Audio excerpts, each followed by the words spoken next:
Good morning, how are you? I hope all is well. Let's start our lesson for today. We will continue the yesterday's lesson. Open your student books, page 40. Student book, page 40, unit 4. Let's go back to our reading lesson. Before we start, let's discuss these questions and we will discuss them more and more when we go back to the class. So let's start with the first one. How do you think the photographer took the photo of the jaguar? So which jaguar? This one. It's a jaguar cub. Jaguar cub, the baby of a big jaguar. This photo was taken by Steve Winter. He is a National Geographic photographer in Brazil. So this photo is a jaguar cub. It was taken by the National Geographic photographer Steve Winter. He used a camera trap. So we find that the photographer took the photo of this jaguar using a camera trap.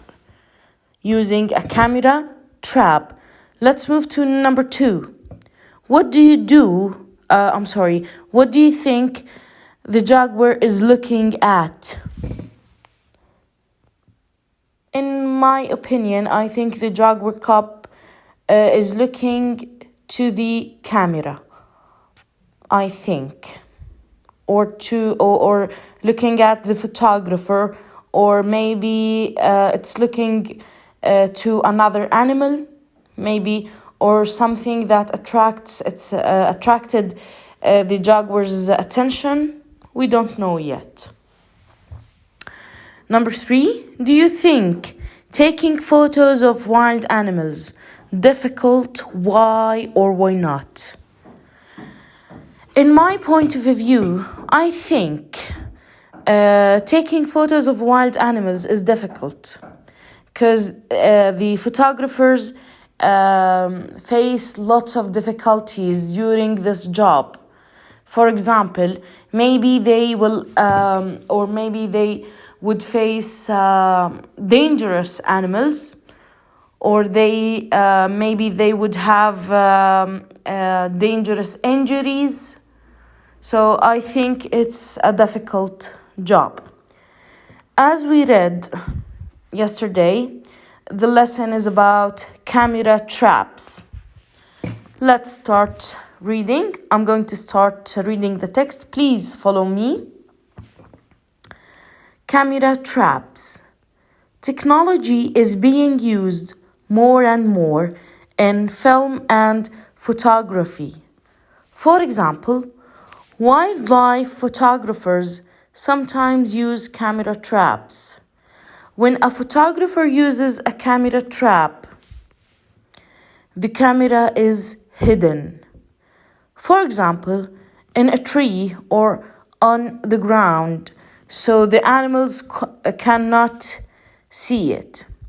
When an animal moves near the camera is turned on and it takes a photo or a short film. Sometimes the camera is fixed onto an animal, so it can take a film as the animal moves. The film then helps us to learn much more about the animal's life. Photo engineers at National Geographic design camera traps to help photographers hide cameras. For example, in birds' nests or in the ocean floor. They have designed camera traps for National Geographic photographers like Steve Winter, who takes photos of wild animals such as tigers, leopards, jaguars, and bears. The camera traps are set up so that the animal looks straight into the camera. Steve thinks that if people see good photos of wild animals, they will understand more about the animals and want to protect them. Photo engineers have to design cameras that will not break when they are being used in places like jungles or the ocean. Sometimes photographers use small remote controlled cars to carry cameras. Technology is improving all of the time and helping photographers to take amazing photos. Thanks to the technology of camera traps, we can all see the world in new and interesting ways.